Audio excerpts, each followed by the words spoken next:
My personal favorite saying is where you point your fingers, where you send your power. And so if you're pointing your finger elsewhere, it's the employees, it's taxes, it's the insurance companies, it's so difficult to do X, Y, and Z. Like those are all legitimate frustrations and concerns and challenges. It's just that once you accept the responsibility of saying, all right, what can I do about this? Then you start making forward progress. Have you ever had a goal or wanted to achieve something in life that just felt out of reach? And no matter how hard you tried, you just couldn't seem to get that thing? There may have even been examples of people around you who were doing the thing that you wanted to do, yet it just felt almost impossible to achieve. Well, according to experts like Dr. Joe Dispenza and Dr. Bruce Lipton, 90 to 95% of our lives are dictated by our unconscious mind. So considering that the unconscious mind plays such a huge role in how we experience life, it's probably safe to say that knowing a little bit about how it works can be very valuable. And that is what we're going to be diving into today.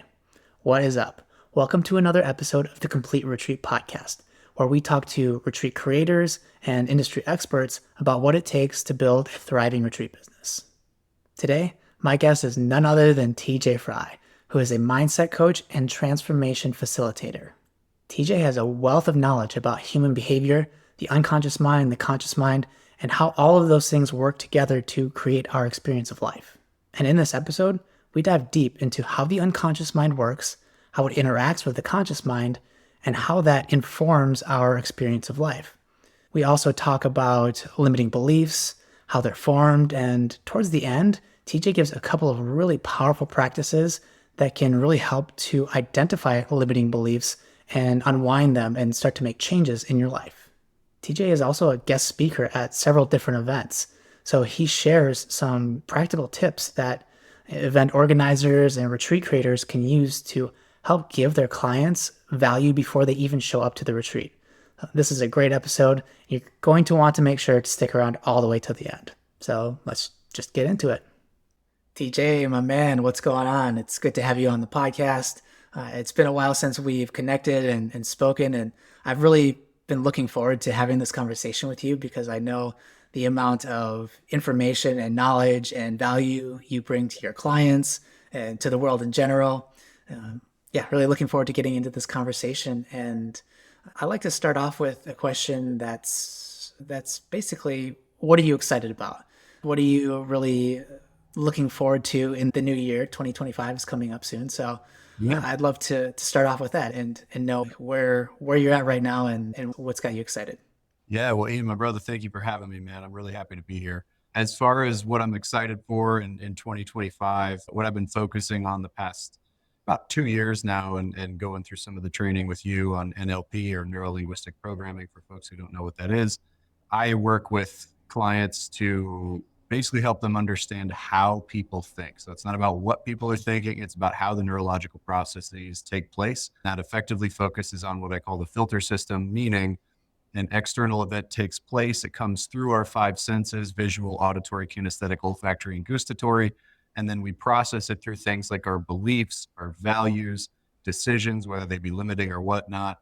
And there's a whole litany of these different filters that I call them that we process this information through that then affects our physiology and our emotional state, which are directly connected to one another. And that, of course, affects our actions and behaviors. So being able to swap out those filters, so to speak, such that you can effectively change the results and the actions that you're taking and therefore the results that you're getting. And I do that utilizing the unconscious mind. So what I'm excited for is having the ability to work with some more clients and help people understand what their unconscious minds are, what they do, and then how to work with them, because it's not about control. It's about working in unison with our conscious minds and building that rapport between the two. And I know over the last year, you've been guest speaking at a series of retreats and Hmm. masterminds. So I'm curious, as we get started, how that experience has been like for you and the kind of feedback that you've gotten in incorporating the mental training that you will and the mental exercises and the processes that you impart on people. Yeah. How's that been received in the setting of a retreat and a mastermind? It's the reception has been phenomenal. It's actually one of the reasons why I'm so passionate about doing this work is the responses that I get from people about like things like, man, I never heard this before. This makes so much sense. My marriage is better. My relationship with my employees are better. Like I'm making more money in my business. I feel better about myself. I finally feel worthy, whatever it may be. They're oftentimes very fundamental transformational shifts for people. And so when I do these keynote speeches and speak at these events with a lot of people, generally the audience is full of a lot of entrepreneurs and people who have an entrepreneurial mindset, who may not have their own business yet, but that's something that they want to do. And so generally it's people who are primarily they're people who are willing to take responsibility for their own lot in life. And so they're willing to accept responsibility rather than being victims, which I submit is actually a major problem with our culture and our society right now, being that there's always something we can blame our problems on. And that manifests in a litany of ways, one of which is like I constantly hear like, oh, I don't have time. I don't have money. It's really hard to find employees. I'm sure that anybody who's an entrepreneur right now understands how difficult it can be to find good, reliable employees. Not that it's impossible, because it is. It's just very challenging. And so they're very real challenges. But the victim mindset is like, well, I can't do it. And so it's a decision somebody makes, and to be able to help folks grasp onto where that comes from internally for them or unconsciously is really important, because then they can grasp where it's coming from and they can begin to address it. Because even though as entrepreneurs, we're up against an awful lot of similar challenges across whatever industry it may be, the fundamental shift for me is empowerment, meaning that my personal favorite saying is, where you point your fingers, where you send your power. And so if you're pointing your finger elsewhere, it's the employees, it's taxes, it's the insurance companies, it's so difficult to do X, Y, and Z. Like those are all legitimate frustrations and concerns and challenges. It's just that once you accept the responsibility of saying, all right, what can I do about this? Then you start making forward progress. And I have found that entrepreneurs generally have that mindset already, meaning that they're willing to accept the responsibility regardless of how difficult it may be. And so once that state has been reached, then people really just explode from there and really just launch. So that's been really fun. The reaction has been phenomenal, and that makes me feel like I'm doing something positive. So I love that. So when it comes to entrepreneurials and people of an entrepreneurial mindset, you've been working with a lot of people. So what are some patterns and reoccurring themes that you're seeing within that group? Yeah. So the biggest one, bar none, is we talked about it a little bit before we started recording, which was imposter syndrome. And imposter syndrome, I think it's a really important thing for people to be aware of, right? A lot of entrepreneurs have that, and it's a very common thing. And I would actually suggest to folks, I'd submit, what if that's actually the presenting problem? And in the therapy and counseling world, we believe that the presenting problem is never the problem. And what I mean by that is that if you have a symptom, which is the imposter syndrome, yes, it's manifesting in a lot of different ways, whether that's like for myself in the past, I had trouble submitting invoices, collecting on invoices. If that's, struggles for people like, oh, I have to accept every single client that comes through the door because I'm afraid of losing out on business or losing out on the revenue or whatever it is. It manifests in all kinds of different ways. Procrastination is another big one. But generally, these symptoms, including imposter syndrome, seem to, for a lot of people, I subscribe to the 80-20 principle. So for the majority of people, it seems to break down consistently to a lower theme of what I call unconscious bedrock, if you will. The lower actual issue is a lack of self-worth. I'm not good enough. I'm not worthy. I can't do anything right. Something like that. That's generally a belief that's held at a very deep and very unconscious level. And so those things seem to be pretty consistent across the entrepreneur space. And I think in truth, I would say I don't like the words always and never. And at the same time, I use always because I think everyone has that to some degree, and it can manifest in a litany of different ways. It's fascinating to me to see how consistent that's been. And so usually that's a low hanging fruit that we can tackle pretty quickly and have some pretty significant results. This episode of the Complete Retreat podcast is brought to you by retreathelp.com, where conscious retreat owners go to sell out their events, increase revenue, simplify their business operations, and have a greater impact on the world with less stress. Retreat Help is changing the retreat industry with its dynamic and innovative business systems that allow retreat business owners to spend less time on tedious administrative tasks and more time doing what they love. Give us a call and let our experience and expertise accelerate your business. From creating professional, high-performing websites that boost credibility, improve the customer experience, and increase sales, to setting up a complete technical system that grows your business on autopilot 24/7 without you needing to manage it. Whatever your situation is, Retreat Help's got you covered.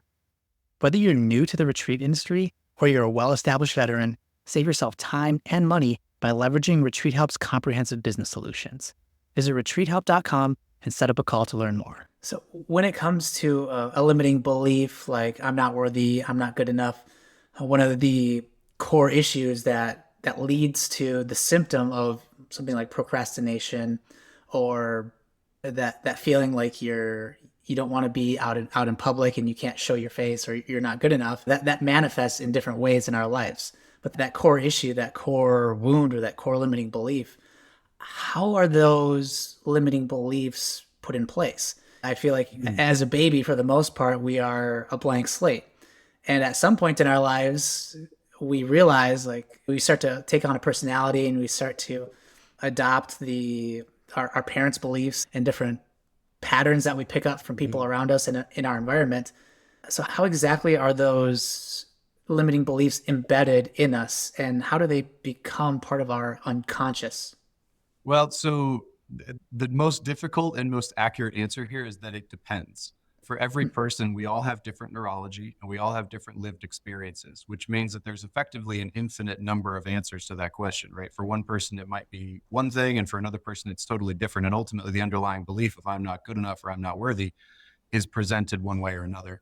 And so my job is to ask questions to help people ascertain what it is that caused those things to become present for them. Now, to be clear, the belief that I'm not good enough or that I'm not worthy at one point, it was a decision. All beliefs were once decisions, but not all decisions become beliefs. So if you think about a belief that's largely universally held, right? Like the sun is going to rise tomorrow. At some point, when you learned maybe as a young child how the solar system works and how the earth rotates and the sun, we revolve around the sun and like how that works, you made a decision, consciously or unconsciously, that said, okay, the sun is going to rise tomorrow, no matter what happens. Well, that was a decision. And then over time, as you satisfied your evidence procedure that this decision is correct, that becomes a belief. And so that happens with all beliefs. So largely something, in my opinion, what usually happens is someone will have an experience in life that for whatever reason challenges their unconscious mind and maybe puts them in an uncomfortable or unsafe or unprotected state. And they feel vulnerable and they have these emotions that associate with danger. And so the unconscious mind makes a decision that, well, I'm just not good enough to do this. And then that satisfies, or the evidence over time satisfies that decision such that it becomes a belief. And in truth, it can be really frustrating because when we look at it from that level, which is we're scratching the surface here. And when we look at it from that level, effectively what's happening is people can get frustrated because they're like, well, I'm just not good enough, right? Well, why can't I do the things that I know I need to do? How come I'm not doing X, Y, and Z that I know is going to increase my bottom line and help my business or help my clients in a better way? So those things all present, but again, those are those presenting problems. And so digging down, finding out that, oh, it really is because I actually feel like I'm unworthy or that I'm not good enough. Once we identify that, then we can ask our unconscious minds, okay, what caused this? Where did it come from? So why would we want to do this? I mean, the long and short of it, Ian, is that as you know, it's really important to understand what our unconscious mind is and how it functions such that we can make changes that are effective for us. So we need to understand that our unconscious mind, everybody here, everybody listening to this, I would submit that everyone has an unconscious mind. So first of all, why do we want to understand it? Well, we want to understand it so that we can take control to a certain degree and begin to work with it such that we can change our outcomes in a positive manner and potentially be able to change some of our underlying neurology from earlier in life that was every single time it's put there, a belief or a decision or a value or whatever have you is put there, is installed for a positive purpose. Our unconscious mind largely wants to keep us comfortable and keep us safe, which from like a lizard brain caveman type evolutionary standpoint was good, right? Because we didn't want to be an outcast. We didn't want to be ostracized. We wanted to be safe, be part of the group, and and that basically perpetuated our survival. So all of these things, once we acknowledge that our unconscious mind made the decision that we were not good enough for our own protection, for our own benefit, for our own safety, whatever it may be for you, then we can actually begin to have the love and have the respect and honor that decision because it was made for our benefit.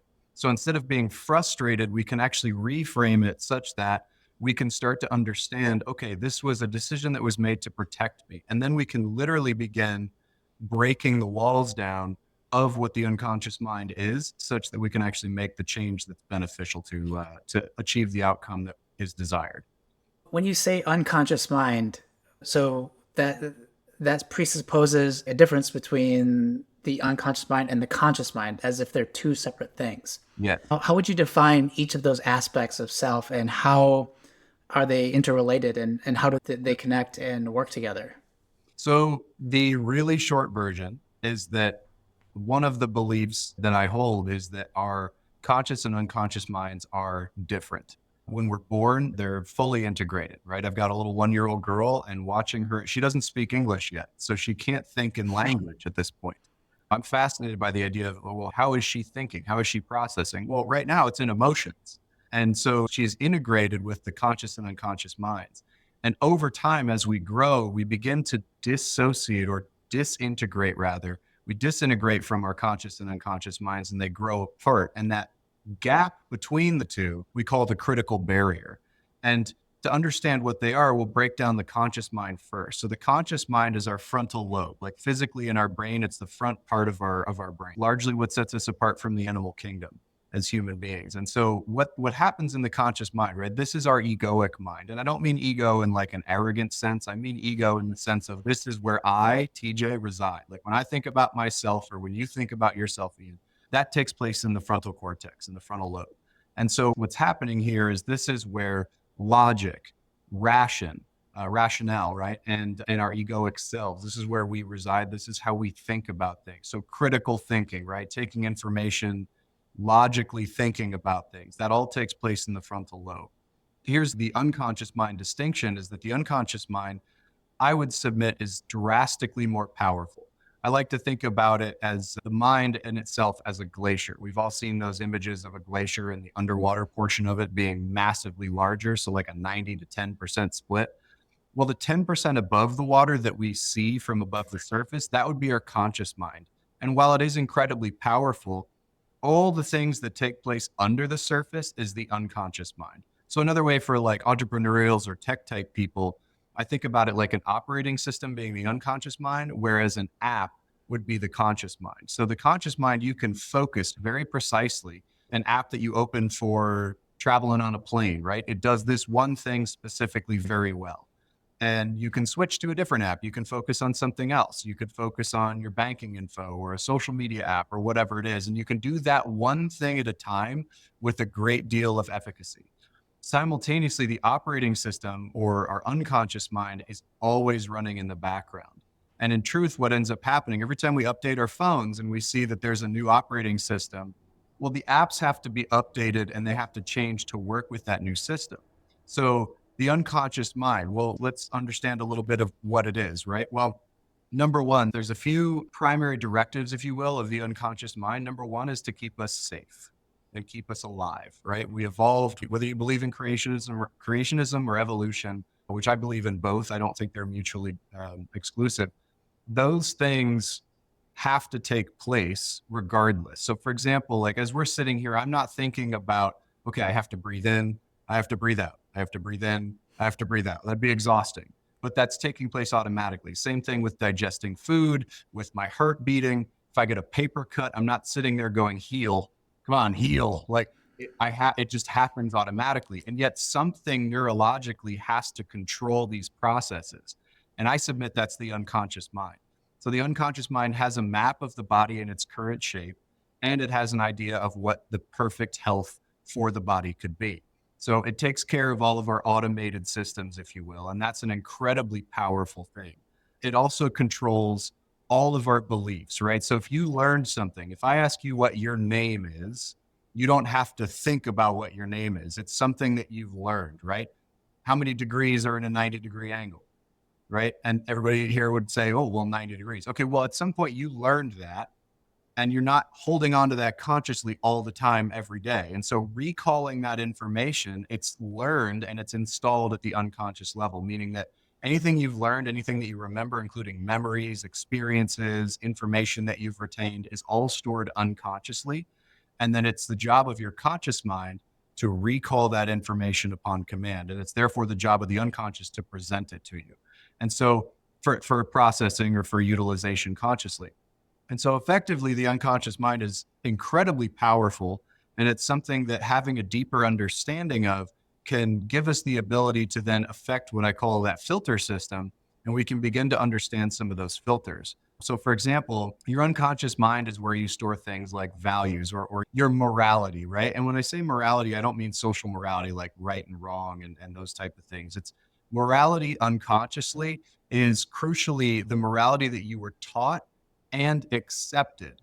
So if you accepted, if you were taught as a young child that stealing is wrong, well, that's probably a good thing. I think we'd agree. And at the same time, that was installed unconsciously. So now that belief or that decision is within you unconsciously. And that is one of the filters that you will process the world through. So if somebody, like I've worked with some clients who had some very rough upbringings and had more of a perspective of survival. And so doing things that maybe some folks would consider unethical or stealing or questionable behaviors can seem totally acceptable because they have the belief that survival is more important than honesty, let's say. I'm not commenting on whether that's right or wrong. It's just an understanding of what may be taking place neurologically for that person. So understanding that these beliefs and these values, right? Like if you were, again, if you were taught and accepted that loyalty is a good value, that's something that's going to affect the decisions that you make in any context of your life. So something that happens to you, you're going to filter it through the value of loyalty and through the belief that honesty and honesty is good and stealing is wrong. You will filter it through all of those filters, and that will affect the decision that you make in whatever the context may be. So the real goal here is to understand the unconscious mind is incredibly powerful and it gets programmed sometimes with intention and sometimes completely unintentionally. So I'll give an example. There was a case of not one of my clients, but there was a case of somebody that I know who worked with a woman that she'd been very successful as an entrepreneur. She was 7, 8 figures a year and just for some reason could not hold on to money. And that was what she wanted to work on. She's like, I make plenty of money, but I always spend it. And I imagine there's probably some people listening right now that have been in that scenario.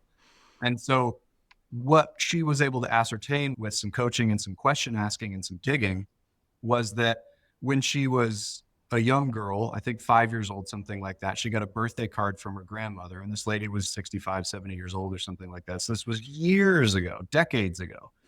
And her grandmother had given her $5 for her birthday and the birthday card. And 60 years ago, that was a really big deal. And so even as a kid now, it's like, oh my God, I have all the money in the world. So she basically was excited because she had this $5 bill that she could do whatever she wanted with. And now her parents wanted to instill in her a value of giving. And so what her parents said, well, oh, honey, that's so great. But good people will give away the things that they don't require and the things that they don't need to take care of other people. And so they're trying to teach her a good lesson. But the way that she internalized this was that to be a good person, she had to give away her resources. She had to give away her money. And so her parents obviously didn't intend for that to happen.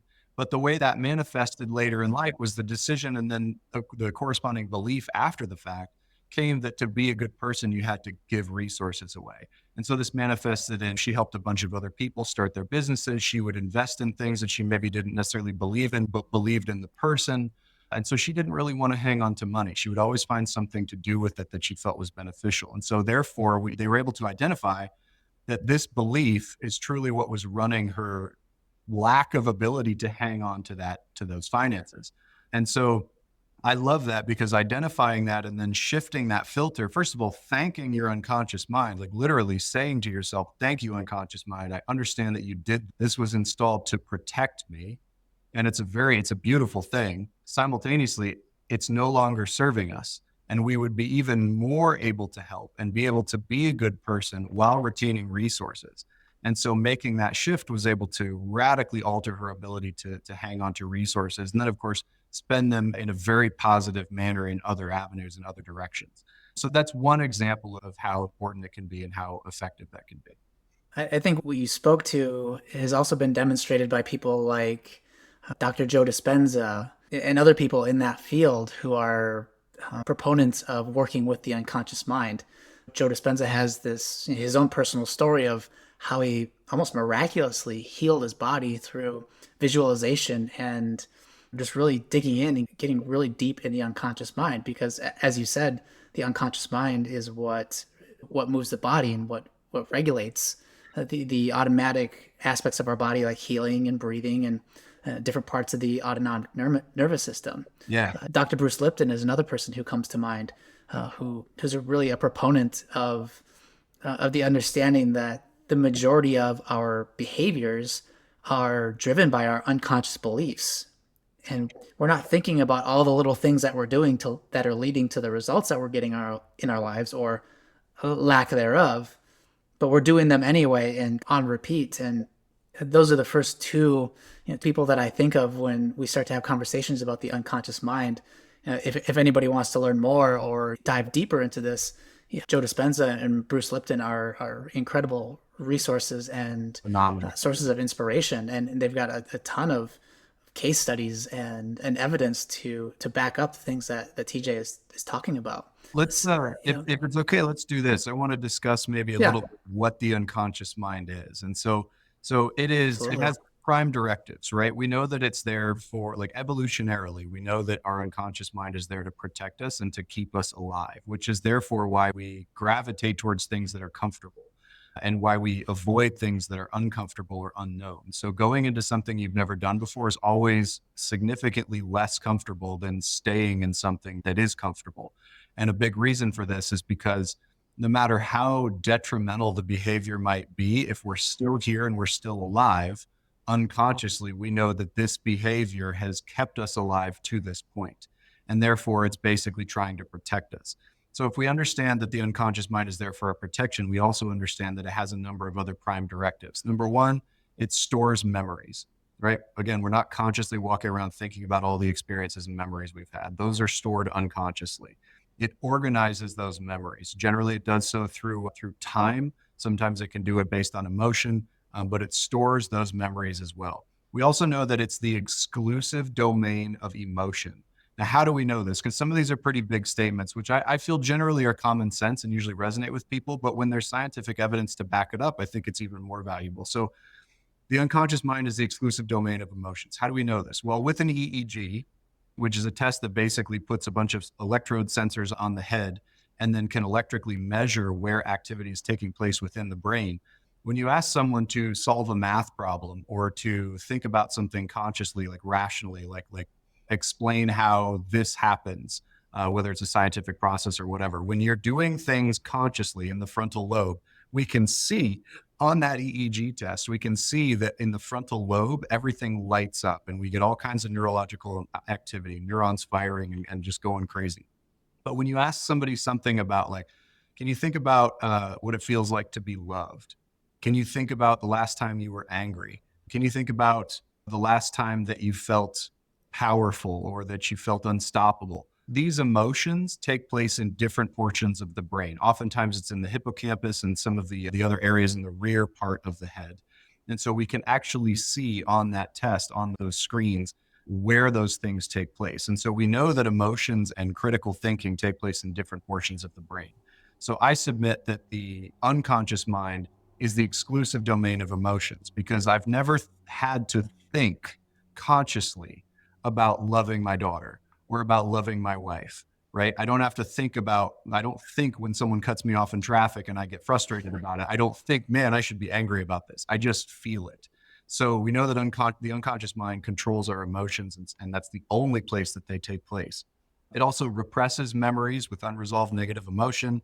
The unconscious mind may keep those experiences or memories repressed until such a time it feels they can be resolved, which is why sometimes when you're doing really well in life and something's going well for you, whether you're making more money or your business, you had a win at home and your business is doing well, you had a win at home with the family, what have you, some weird thought might come and be like, where did that come from? Well, maybe it's because you're in a positive place and your unconscious mind goes, okay, you're in a position to be able to resolve this repressed memory that you haven't thought about in years. So it can present it to you when it feels that you're in a position to be able to resolve those negative emotions or repressed memories. Again, we talked about it runs the body, right? So we know that unconsciously it controls all the functions of our body automatically. Can you think about breathing consciously? Absolutely. And that's super, super important when you're doing things like meditation or breath work. And truthfully, like you see some of the Buddhist monks who, like back during the Vietnam War, were able to literally light themselves on fire and sit perfectly still until there was nothing left. I mean, it's tragic and sad to think about. And simultaneously, I find it incredible that these individuals were able to have such conscious and unconscious control over their minds and over their bodies. That demonstrates how powerful the unconscious mind can really be. We know it preserves the body. It does what it can to protect us, right? So it's a highly moral being. And again, the morality, being the morality that you accepted, not necessarily what's culturally agreed on to be moral. It enjoys serving, right? So I like to think about the unconscious mind as like a dog, right? Or a very young child. It wants to please you. It wants to do things well such that your life is a better place, a better, safer place for your prosperity. However, it needs clear instructions to follow. You can't ask it something vague. You have to be very precise with what you desire from it. We know that it controls and maintains perception. So some people may have heard the term perception as projection, meaning that to perceive something, we have to have that present within us. We don't know what we don't know. So what that means is if you're having a conversation with a client and you have a feeling about this client, like, man, this person might be dishonest. Well, you have to know what being dishonest is. Therefore, you have to be capable, not that you are, but you have to be capable of being dishonest to perceive somebody's dishonesty. If you never learned what lying was, I forget what that movie was in the early 2000s where like nobody could lie. But if you've never known what a lie is, you wouldn't have any idea that someone could be lying to you. So again, the perception as projection is just a way to say that if you perceive something from someone else, you have to have that present within you already. So being aware of that and going, oh man, this bothers me. Well, I know it bothers me because it's in me already. Those are all controlled by the unconscious as well. It maintains instincts and generates habits. Habits are fascinating. There's a wonderful book Dr. Charles Duhigg wrote, which is, oh gosh, I'm blanking on the title, The Power of Habit by Charles Duhigg. And he discusses, there's a lot of folks have heard the story of 10-second Tom, the guy that had a brain injury to his frontal cortex and wasn't able to remember new information beyond about 10 seconds. So he'd continually introduce himself to people like, hey, I'm Tom, like have a little conversation and be like, oh, hey, nice to meet you. I'm Tom.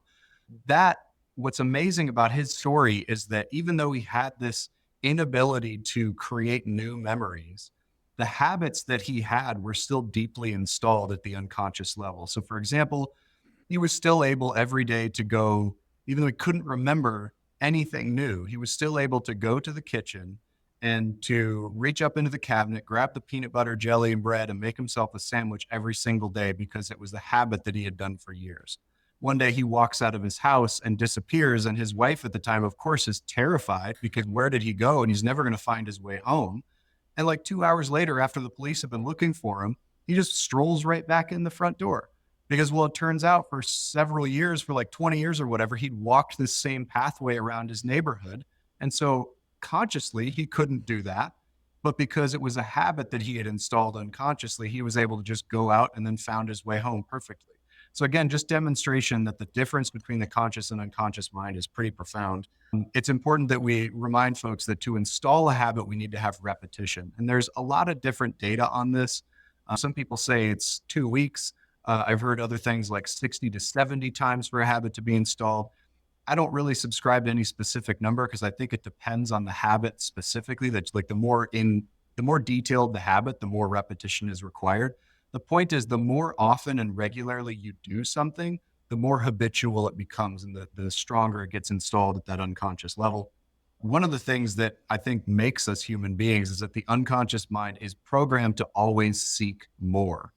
The unconscious is always programmed to seek more. And what that means is, so from the sake of, or from the perspective of like entrepreneurialism, where we hear about these millionaires and billionaires and the greed thing of humanity, like largely I attribute that to the unconscious mind, meaning that, okay, well, we as the plebeians of the world, right? We might think that, oh, if you're making $1 million a year, $1 billion a year, that's what more could you possibly need? And sure, there's a lot of truth to that. Simultaneously, that person's unconscious mind is still programmed to search for more. And so it's not necessarily an evil thing. It's not good or bad. It's just that our unconscious always looks for more, whether that be resources or love or anything, right? We're always looking for more. We do know that, like, again, I referenced my daughter, right? Our unconscious and conscious minds work best when they're a whole integrated unit, meaning that they can bounce ideas off one another and work together versus trying to work against each other, which is largely what our society does as human beings when we disintegrate our conscious and unconscious minds. It is symbolic, which is why I pay very close attention to the music I listen to, the movies I watch, any TV shows, the things that I read, because we are receiving symbolism constantly, whether or not we recognize it consciously. And then it takes everything personally, which again is the basis of perception is projection. It works on the principle of least effort, meaning like just like water or electricity always find the path of least resistance, so does your unconscious mind. And then crucially, this is my favorite one, which is that the unconscious mind cannot process a negative. The unconscious mind cannot process a negative. What do I mean by that? Well, what I'm here to suggest is that when somebody says the same thing two different ways, one way is significantly more powerful. If you say, I'm tired of being broke, that is significantly less powerful than saying, I want to be wealthy. So it's not because necessarily your goal is any different. But what's taking place neurologically is that when you say, I don't want to be broke, what your unconscious mind is, it doesn't hear the don't, it just hears broke. And so it focuses on the lack, it focuses on the negative thing. So if you change that terminology, if you change your verbiage to say, I want to be wealthy, I want to be rich, I want to be fantastically wealthy, it doesn't matter, right? Like if you change it to what you desire, then that's what your unconscious mind hears. So that's what it will begin focusing on. And this, of course, takes place over time, right? The more consistent you get with it, the more habitual it becomes, the easier it is for your unconscious mind to present you examples that, yes, this is something that I desire. And so that's why, like, when we hear things, say it as if now, right? Like, if you're out of shape and you want to get in shape, say, I love going to the gym. I'm a gym rat. I don't care if you're 350 pounds. If you say I'm a gym rat and you love going to the gym and that's your thing, that's far more powerful than like, I don't want to be fat anymore. So again, doesn't process a negative, which means we just want to be careful with how we verbalize things. And the evidence for this is actually pretty simple.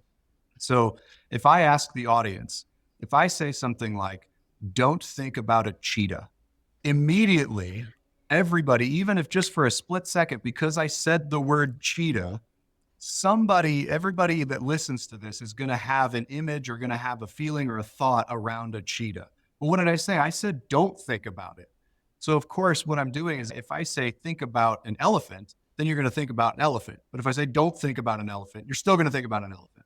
So again, it's just the idea that the unconscious mind does not process negatives. So we want to be very careful with what we do. And so to take some of that information and really just summarize that, the unconscious mind controls so much more than the conscious mind. There was a study, I believe, from the University of Pennsylvania that broke down how we receive data consciously and unconsciously. And so the numbers I don't really subscribe to. I think they're less important than the idea here, but I'll reference their specific numbers. They said that through our five senses, again, visual, auditory, kinesthetic, olfactory, and gustatory. So through our five senses, we take in roughly 11 million bits of information per second. Now, that's a fantastic amount of information every second. If each bit of data was a toothpick, we've got a dump truck full of toothpicks every second that we process. And so what's happening is, as I'm sitting here with you, I know that behind me, there are windows with light coming in. I know that the wall color is white. I know that you've got a beautiful picture of an owl, like owl eyes on the wall behind you, right? So there's all this data that I'm receiving. And this is just visually, of course. And yet I'm not consciously processing all of that. It's just I get it to come in. And then my mind, my unconscious mind, takes 126 bits of that information every second and presents it to my conscious mind to process. So from 11 million to 126, that's a phenomenal amount of data that just gets thrown out. And how do we do this? Well, we do this through the processes of deletion, distortion, and generalization. And so most of the information that comes in, if we've got a dump truck full of toothpicks that are the data, we're basically getting rid of all of them. We're grabbing a handful of information, a handful of toothpicks, and getting rid of the rest every second. So we're deleting the vast majority of it because it's not relevant to the current conversation or to the current situation that we're in. There's also distortion, meaning that if you see something out of the corner of your eye as you're on a hike and you think there was a great story of a guy who like saw a snake and freaked out, turns out it was just a piece of rope. Well, he had a reaction to it because his unconscious mind said that looks like a snake. So it distorted this information, even though it was a rope, it distorted it to keep him safe. And it told him it was a snake. So it was doing its best to protect him, distorting that information. And then, of course, generalization. This is something that we all do. And I'm not talking about like bigoted generalization, right? I'm talking about in the sense of you take some information and you say, okay, this looks like this. So I'm just going to generalize that data and apply the same rules to as something else that I already am familiar with. So our unconscious mind does that work, does the work of selecting those 126 bits of information every second out of a dump truck of them. So the ability for the unconscious mind to process data far outweighs our conscious ability to process that data. And so I like to look at this as the reticular activating system. And the reticular activating system, or RAS, is that process of deletion, distortion, and generalization. So an example here is for your audience, when you bought a new car, right, or your first car, whatever it is, you probably all of a sudden noticed as you're driving it around, you saw that same car everywhere else. Right? You started seeing it like, oh, there's the Subaru or there's my Ford or whatever it is. You saw that more often. Well, is it because all of a sudden everyone else went and bought that same car and there's suddenly more of them out on the road? Or is it just because it's an important piece of data for you currently because you just went through the process of buying that vehicle? And now your unconscious mind is saying, hey, this is important data for you. So I'm going to show you all of those vehicles that are driving around. So it's showing you those vehicles on the road more so than it would have if you hadn't thought about it, right? So like the Jeep wave, I'm a Jeep guy. I have a couple Jeeps. So when I'm driving around, I see Jeeps and I wave. But then what's funny is I'll be in like my work van or my truck and I'll catch myself waving at a Jeep, even though I'm not in my Jeep because I'm used to doing that. So it's just your unconscious mind's way of taking that massive amount of information coming in and deciding which information to present to us to process consciously. So this is a crucial part of what the unconscious mind does for us every single day, whether we're aware of it or not. Yeah, so that was a lot. A very thorough explanation of the unconscious mind, and I really appreciate that.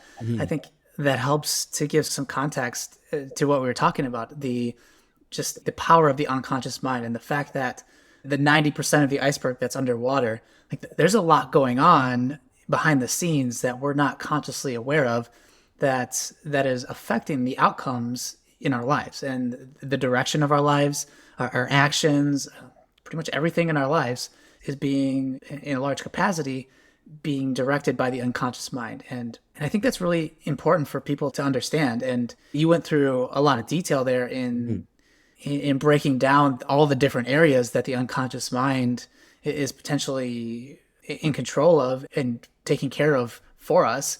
And on one hand, it's important that all these processes are being managed by some system, because consciously, we wouldn't be able to function in society as human beings as we know it, if we were having to consciously manage all these different aspects of self, like the Exactly. retrieval of memories, or and the functions of our body that are automatic, or the storage of data, like all that stuff. It's really a blessing and a miracle in a way that it Yeah. happens just almost on autopilot, and that allows us to think and to have conscious desires and to be able to navigate our lives in a way that's, as you said, different from the animal kingdom. Like, a lot of what, jumping back to that, all the things that you talked about, I think the difference between an animal and a human, like, is the difference in unconscious and conscious behavior. The animals, they may exhibit just traces of conscious behavior from time to time, but by and large, they are entirely unconscious beings. Mhm. And not Yeah. to say that there's not value in them or that they don't have feelings or any of that, but it's just a different way of interacting with the world Yeah. and with reality as a whole. So I really appreciate you taking the time to go through and give a really detailed explanation of that, because I believe just understanding that, even a very surface level, is really powerful and gives proof and is a lot of really solid evidence for the fact that we are largely unconscious beings. And knowing that, having that understanding, as you alluded to in the very beginning, means that I am in control of my outcome. I might not be consciously aware that I am in control of my outcome, or I may not consciously remember the thing that happened when I was 4 or 5 that keeps leading me into disastrous relationships, or that keeps leading me into the situation of overworking until burnout. But there is something inside of me that is responsible for the outcomes that I'm experiencing in my life, positive or negative. And when we start to have that understanding and that realization, like, I am in control, for better or worse, of the things that are happening in my life, only then, when you come to that point and make that decision and make that agreement, like, no, I am responsible for my circumstances, only then can you start to do something about it. And Absolutely. and I'm certain that pretty much everybody watching this, you can pinpoint some area in your life, or there's some reoccurring situation or something, whether it's personal or with your business. Maybe you're not getting the retreat bookings that you're looking for, or you've got an awesome product, but you haven't been able to get on social media and get out there and market yourself the way that you should, or you shy away from sales conversations because there's something about money makes you uncomfortable. Whatever the situation is, when we start to understand that those things, whatever it is a result of unconscious belief that we're harboring inside of ourselves, only then can we start to make changes. And I think that's, on one hand, it may feel daunting and like, okay, where do I even begin? And on the other hand, I think there's a sense of liberation when you start to really embrace that and start to lean into the situations where, okay, I'm feeling uncomfortable here and I'm wanting to pick up my phone and I'm wanting to start scrolling, or I'm wanting to procrastinate, or I have an opportunity to get in front of a bunch of people, and that feeling of shrinking away, like, those things can crop up. Yeah. Well, what do you do when you understand that it really has nothing to do, or very little to do, with the external environment? And really, the external environment, whatever is happening, is triggering something inside of you that's been latent and is running like a program that's running behind the scenes. When you start to shift your belief and your perspective on triggers and what's going on inside of you as opposed to what's going on outside of you, then you can start to change your behaviors, change your patterns, Yeah. intentionally start to reshape your beliefs and reshape your habitual patterns. Yeah. So I'm curious, some of the techniques, and I know you and I know a lot of different techniques, and some of them are more in depth than others. Some of them are very potentially intense. But what are some basic steps that people can start to take in their everyday lives from moment to moment when they feel like they're ready to and want to make changes? How can someone use their conscious mind to make changes in their unconscious mind such that it allows them to have a different reality and a different Yes. experience of life. Yeah, absolutely. So I've got two techniques that I'd like to share. These are the real simple and simultaneously very effective techniques that I share with pretty much all of my clients. It's something that honestly anybody can do. So the first one is real simple. So we talked about the reticular activating system and its role in deciding which of the massive amount of information coming in is relevant to process. So we can actually take control of that reticular activating system by specifically showing our unconscious mind what data we desire to be presented with. So what I have people do, most of the time I do it with gratitude, but there's also sometimes there's people that are entrepreneurs who are already very grateful and they don't feel that's a value for them. So you can apply this to whatever you want. So maybe as an entrepreneur, you want to see more opportunities. You want to find more opportunities to grow your business or to meet people. Whatever it may be, if you want to increase something in your life, what you want to do is basically every single day jot down. I like to do it in the evenings, but it really doesn't matter. Give yourself some accountability with a friend, with a partner, with a business partner, husband, spouse, wife, doesn't matter. Point being, every day, find 3 examples of what it is that you want to see more of. So if it's gratitude, every day I want somebody to write down 3 examples of things that happened to them that day that they're grateful for. And over the course of about 2 to 3 weeks, and of course, the more you do it, the more habitual it becomes. But about 2 to 3 weeks, then suddenly you'll start noticing throughout the course of the day, like, oh, I'm really grateful for that thing that just happened, instead of having to think about it at the end of the day. Because what you're doing is at the end of the day, you're showing your unconscious mind, okay, we're going to relive this day and find 3 or more examples for things that I'm grateful for, right? Whatever it is. Like, oh, I had a beautiful moment with my wife. She told me she's very grateful for me and that she appreciates how hard I'm working for our family. I had a client write me a letter and say, thank you. We really appreciate you. You made a huge impact in my life. I had to get my truck serviced and they were able to squeeze me in, even though they're booked out for months, whatever it is, right? But you take those 3 examples every day and you write them down. Crucially, I don't mean like in a phone app. I mean, write them down on a piece of paper. We do know scientifically there's huge benefits to physically writing something down because you're combining thought and physical activity. So write them down every day. If it's an opportunity, if you want to see more opportunities be presented to you. So what you do is you write down 3 opportunities that presented themselves to you that day. And it can be minuscule. You'd be like, well, you know what? I had 5 extra minutes between meetings. So I had an opportunity to post something on Instagram for my clients, or I had an opportunity to send an email I wasn't planning on sending, right? Those opportunities, the more you present those things, the more consistently you do that day to day, the more your unconscious will give you that data going forward throughout the course of your day. So you see them as the opportunities they are, or so you're grateful for them in the moment. So again, picking the thing you want to be conscious of throughout the day, the data that you want your unconscious to show you in the moment, write it down, 3 of them or more every single night. And then throughout the course of like 2 to 3 weeks, you'll start seeing them more and more propping up to you. That's your unconscious mind showing you those things you would intentionally. So that's a way you can basically put some bumpers up like at a bowling alley. And you can say, hey, I want you to guide me to this destination, and it will eventually get you there. You may not get a strike every time, but you're getting the ball down the lane. So that's a real easy one. Just write down 3 things that you desire to see more of. Write down 3 examples of them every evening after your day's over. And then the other one is real simple. This is what I call my 4 steps to emotional bedrock. So there's 4 questions that I really like. And I know you're familiar with these, so I'll go through them fairly quickly, but I want to be precise about these. So there's a question that I love asking people. It's one of my favorite questions ever. When you hear yourself or when you hear someone around you make a statement that demonstrates a belief that they hold, the one that I always use is, I'm bad at math. Okay. Ask yourself this question. When did I decide that? When did I decide that?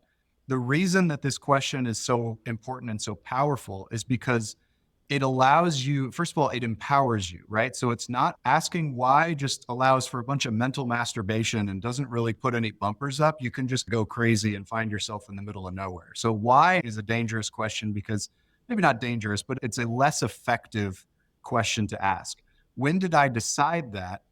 Puts the power in your court because you're saying unconsciously what you're receiving is, I made a decision, which is true. So you're asking yourself, when did I decide that I was bad at math? And trust the answer that comes. If you think about in my case, for example, it was like this class in third grade where my teacher was like, "You're so much smarter than this. Like you really could do better at this, but I don't know if you're ever going to be good at math." And so I was like, "Well, I'm just not good at math." And that decision protected me from feeling guilty about not doing good at math. So it kept me safe, but it's no longer serving me at this stage of my life. So when did I decide that? Someone makes a statement about themselves, or you make a statement about yourself, right? So to harken back a little bit to our earlier conversation, which was like, oh, it's really hard to find employees. When did I decide that? Well, I saw all the evidence and I interviewed 1,000 people to find two good ones, and it was a really like, okay, fine, but you still made the decision that it's hard to find people. So you can make a different decision. So it's a non-accusatory statement, meaning that it empowers you to make a different decision. So that's the first question. When did I decide that? Once you trust the answer that comes immediately, the crucial point in this process is to trust what pops up. Like immediately you'll have, just like that cheetah popped up for just a moment, whatever comes up immediately, that's the answer you want to trust. You don't need to think about it and resonate on it. It's just what comes up immediately, because that's how the unconscious mind works. The unconscious doesn't think, it just presents. So the answer you get from that, you take that answer and you say, okay, well, it was third grade when Miss Ballantyne told me I was never going to be good at math or whatever it was, right? Okay, well, what was the purpose? The second question, what's the purpose of this belief? And then again, trusting what comes up immediately. Well, it was for me, it was protection because it kept me from feeling guilty. It was to protect me from the guilt. Okay, so protection is the purpose. Well, here's the third question. What's the higher intention of protection? Well, the higher intention of protection, and maybe it's safety, maybe it's survival, whatever it is that pops up for you. And then, of course, my personal favor, once you dig down a little bit and you find out what's going on underneath it, when you get to a difficult point where you're not sure if there's anything else underneath it, here's the question you want to ask yourself. What could I possibly believe about myself such that I feel that I need protection? What could I possibly believe about myself such that I need safety, right? The belief about yourself, the answer that you get from that is generally when you're going to have that big moment of like, oh my God. And oftentimes in this scenario, it's going to be something along the lines of, well, I believe that I'm not good enough, or I believe that I'm not worthy, or I believe that whatever it is, right? So I had a client who really struggled with taking care of herself. She's a phenomenal mother and husband. She's really taken care of the people around her very well, and she's sacrificed herself to do it. And so when digging down, asking these few questions, she gets to this point and said, what could you possibly believe about yourself such that you feel you have to take care of other people before yourself? And she said, like through tears, mind you, tears are a really great indication that you're getting to a good place. Through tears, she said, well, that I'm not worthy of taking care of myself. I'm not good enough. And so that's when those things start to come out. And identifying that is extremely uncomfortable, especially if you're doing it with another person. If you're doing it with yourself and you're being honest, especially if you're willing to look yourself in the mirror as you do it, when you find yourself darting away from your own gaze, that means you're uncomfortable. And that's a good thing, because when you trust what comes up, if it's not worthy, or if it's that I'm selfish or I'm lazy or whatever that thing that comes up for you is, you know that to be true because you're giving it to yourself. So it's a gift. And then what I like to suggest that people do is say, thank you, unconscious mind. Like literally thank your unconscious mind for giving you that answer, because you know it's true because it came from you, and you cannot lie to yourself no matter how hard you try. You can fool yourself. You can try to believe other things, but deep in your unconscious, you know what's true. So when that truth comes up, accept it and say, thank you for giving me that. What lessons do I need to learn to be able to release that? And that gives you the opportunity to not only identify the symptom, but now you've started at the symptom or the presenting problem. You've asked, when did I decide that? What's the higher purpose of this? What's the higher intention of this? And what could or what must I believe about myself such that I require protection, I require safety, whatever it is. You follow that strategy and you get down to a core belief or a core value or something deep within you, a decision that you've made about yourself. And suddenly that gives you the opportunity to know yourself at a far deeper level, and you can be honest with yourself. And now you can start doing real work. So instead of wondering, why do I not send invoices? Why do I not collect on invoices? Why do I procrastinate? I know what I need to do. I worked with Ian. He gave me a list of marketing things to do, but I'm just not fucking doing them. And so if you have this sudden realization of like, oh, this is why, this is the reason that I'm not doing these things, then you can work on that thing. And that will be profoundly more impactful than just saying, okay, tomorrow, I'm going to do it tomorrow. I start tomorrow, right? So those 4 questions, once again, when did I decide that? What's the higher purpose of this? What's the higher intention of that previous answer? And then what could or what must I believe about myself such that I require this higher intention? And so those questions by themselves, along with doing that daily gratitude or opportunity or whatever the thing is you want to see more of in your life, along with doing that, I find those to be the simplest and yet most effective methods to digging down to that bedrock and really making progress. Thank you for sharing that. I think the one thing that's really impactful and important to keep in mind, something that you touched on earlier, is that the unconscious mind it only ever works for our good. It may not perceive these decisions that maybe were made when we were very young, or these limiting beliefs that we may be holding on to. Or at one point in time, those beliefs were installed, or we made that decision as a way to protect ourselves, or it was the best option that we had. Yeah, Yeah, absolutely. if we think about our upbringings and the environments we were in, like how many people as adults are in the exact same environments we were in as when we were children.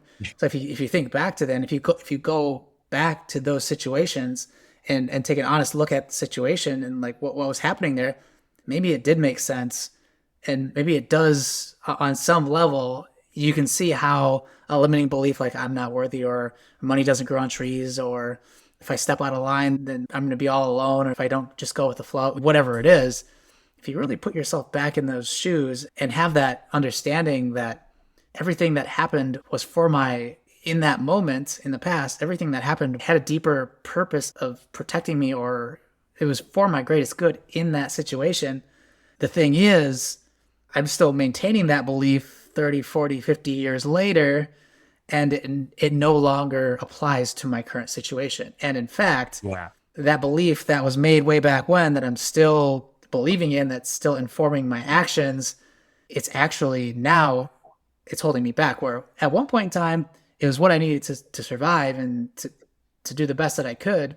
But now it's actually performing a different function. It's holding Yeah. me back rather than Yeah, it's keeping me functioning going. in an Yeah. it's having unintended consequences, right? And I completely agree with you in that, yes, it was there for a positive reason. And understanding that and accepting that makes it so much easier to bring to reintegrate the conscious and unconscious minds, because you begin to love the unconscious mind. It's no longer the frustration with why don't I do this? It's having an understanding of, oh, this is what's going on. Like, thank you. And what if we made a change?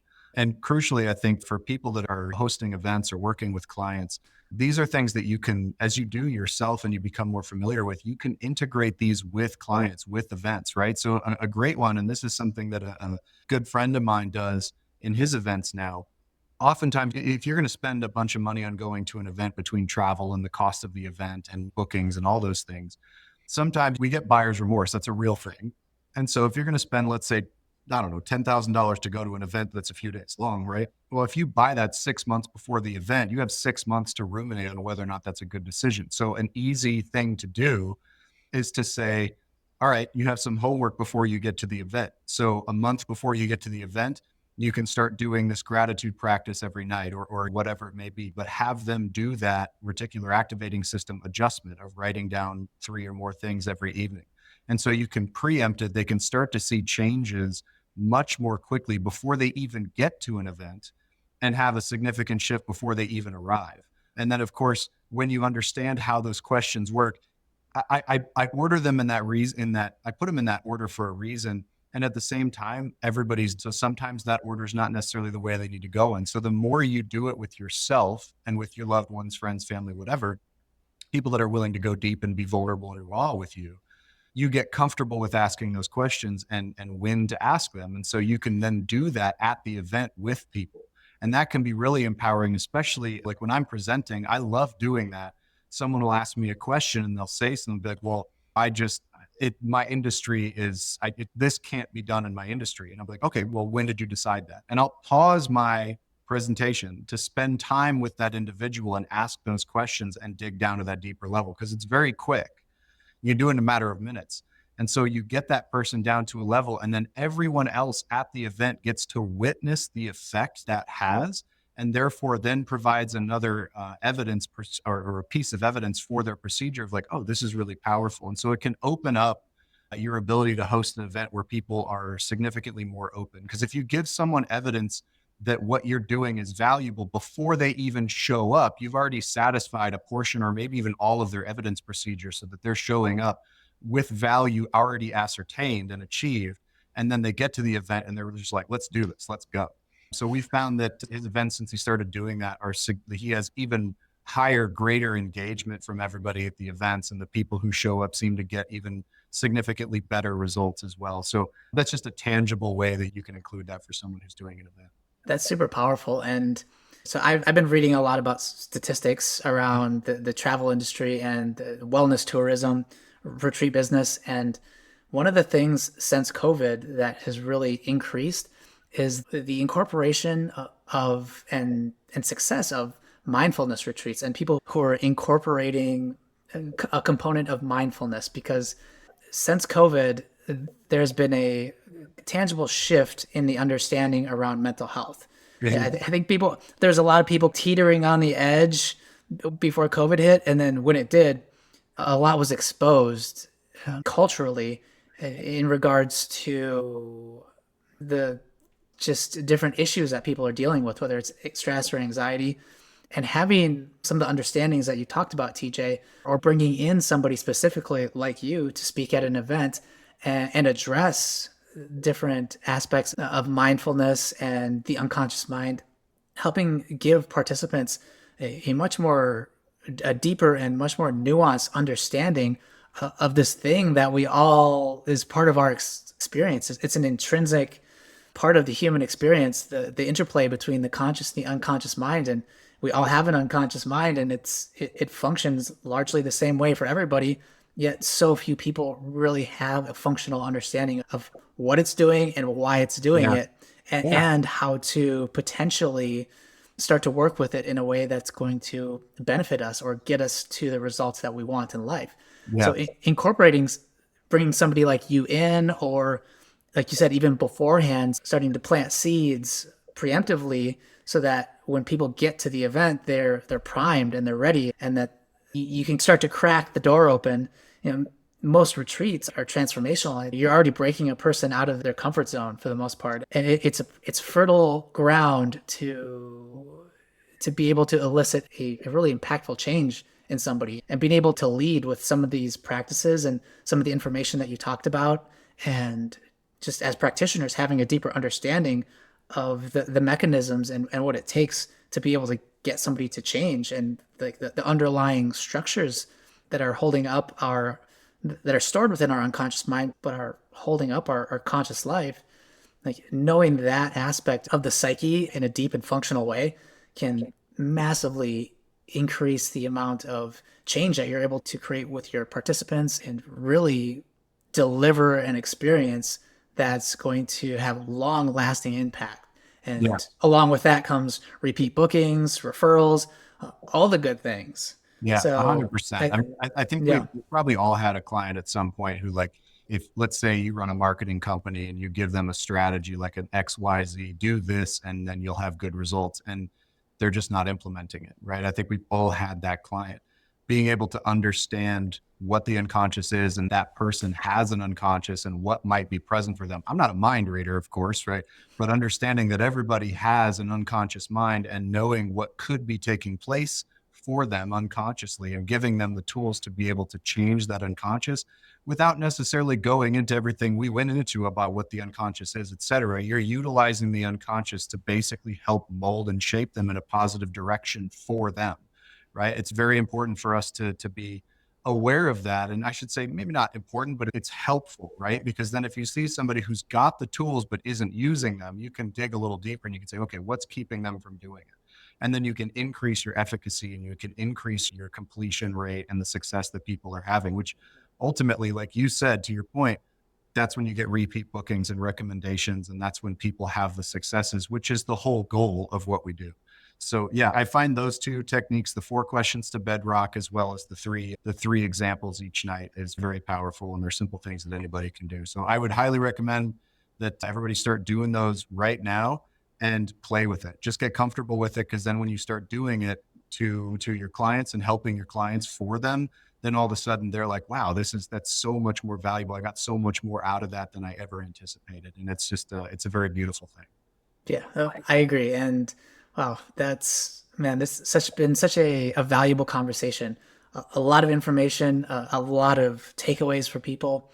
Thank you, TJ, so much for Yeah. coming on and sharing your expertise You're welcome. and Thank you for talking having about your experiences. And so, as we wind down, I'm curious, like, where can people get a hold of you? What are you doing? Like, how do you work with people? If anybody's interested in working with you or potentially talking to you about coming to me. Yeah. speak at an event, like what? Yeah, The let us best know. thing for me right now, I'm mostly on Instagram is the easiest way to get a hold of me. It's just at TJ Fry 406. Fry is just FRY, no silent E's in there, but TJ FRY 406, and that's Instagram. And you can shoot me a DM if you're interested. And I'm on podcasts periodically with a number of other folks as well, so you may see me on there. But yeah, if you have any questions, and I love engagement. If people have questions or they see something that resonates with them, shoot me a DM. I respond to everybody that reaches out to me because I enjoy it and I love conversation. So if you couldn't tell from this, I like talking.